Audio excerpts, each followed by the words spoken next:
Hi, this story is Stray.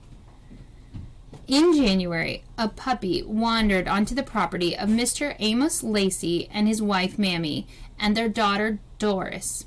Icicles hung 3 feet or more from the eaves of the houses. Snowdrifts swallowed up automobiles, and the birds were so fluffed up they looked comic. The puppy had been abandoned, and it made its way down the road toward the Lacey's small house, its ears tucked, its tail between its legs, shivering. Doris, whose school had been called off because of the snow, was out shoveling the cinder block front steps from when she spotted the pup on the road. She set down the shovel. "Hey, come on," she called. The puppy stopped in the road, wagging its tail timidly, trembling with shyness and cold.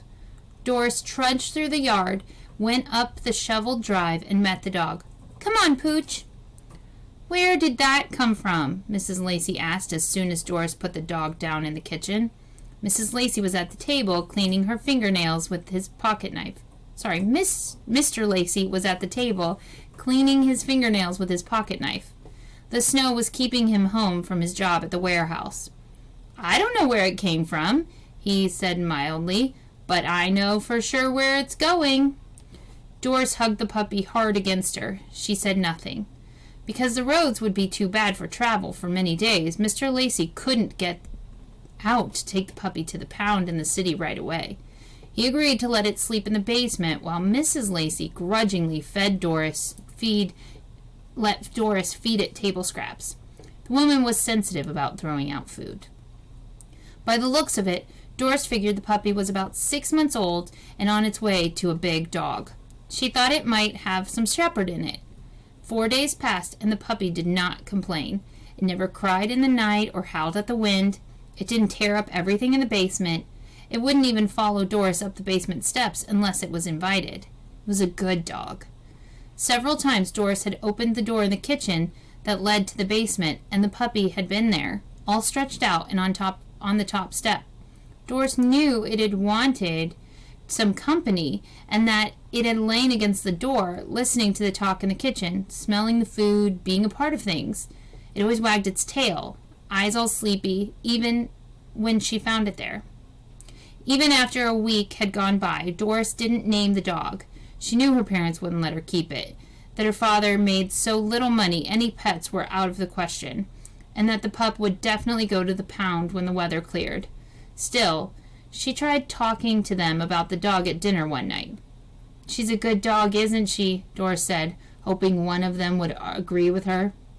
Her parents glanced at her and went on eating.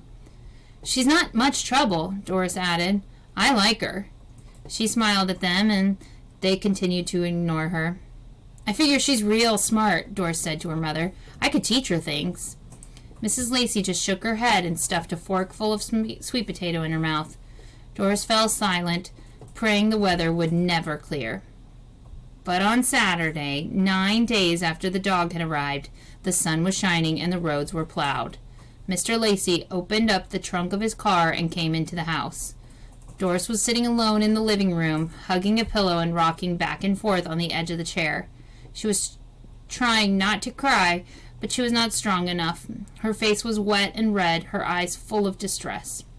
Mrs. Lacey looked into the room from the doorway. "Mama," Doris said in a small voice, "please." Mrs. Lacey shook her head. "You know we can't afford a dog, Doris. You try to act more grown up about this." Doris pressed her face into the pillow. Outside, she heard the trunk of the car slam shut, one of the doors open and close, the old engine cough and choke and finally start up. "Daddy," she whispered, "please." She heard the car travel down the road, and though it was early afternoon, she could do nothing but go to her bed. She cried herself to sleep, and her dreams were full of searching and searching for things lost. It was nearly night when she finally woke up, lying there like stone, still exhausted. She wondered if she would ever in her life have anything. She stared at the wall for a while, but she started feeling hungry, and she knew she'd have to make herself get out of bed and eat some dinner. She wanted not to go into the kitchen, past the basement door. She wanted not to face her parents. but she rose up heavily. Her parents were sitting at the table, dinner over, drinking coffee. They looked at her when she came in, but she kept her head down. No one spoke. Doris made herself a glass of powdered milk and drank it all down. Then she picked up a cold biscuit and started out of the room. "You better feed that mutt before it dies of starvation," Mr. Lacey said. Doris turned around. "What?" "I said you better feed your dog. I figured it's looking for you." Doris put her hand to her mouth. "You didn't take her?" she asked. "Oh, I took her all right," her father answered. "Worst looking place I've ever seen. 10 dogs to a cage. Smell was enough to knock you down, and they give an animal 6 days to live. Then they kill it with some kind of shot." "I wouldn't leave an ant in that place," he said. "So I brought the dog back." Mrs. Lacey was smiling at him and shaking her head as if she would never, ever understand him. Mr. Lacey sipped his coffee. "Well," he said, "are you going to feed it or not?" That's a good story.